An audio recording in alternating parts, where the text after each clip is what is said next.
This biker threw Molotov cocktails at the war rig.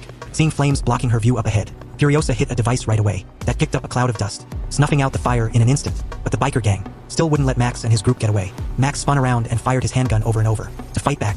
Suddenly, one biker jumped onto the roof and Max whirled around and shot him dead. After they took care of the bikers, Immortal Joe's off-road vehicle caught up. Just as he was about to pull the trigger, the blonde woman, carrying his child, suddenly threw the door open and stepped right in front of him, forcing Immortal Joe to drop the shot. At the same time, a war boy volunteered to jump onto the war rig and grab their enemies. Immortal Joe sprayed silver paint into the war boy's mouth right after, making him cry. As the off-road vehicle got closer, the war boy leaped onto the rig, but in seconds he was tripped by a chain and thrown backward. Since the war boy had failed him, Immortal Joe hit the gas, moved in front of the war rig and fired a harpoon, hooking Max's steering wheel tight. With a hard yank, the wheel was torn off and clamped onto Max's arm. Seeing this, Nux grabbed bolt cutters fast and sliced through the chain. After that, Furiosa used a wrench to keep steering the rig. Suddenly a huge boulder popped up ahead, with another right behind. No time to swerve. Immortal Joe shouted to warn his wife. The next second the war rig scraped past the boulder. Just as she let out a sigh of relief from avoiding disaster, her foot slipped, and the car door she was holding gave way, sending her falling off.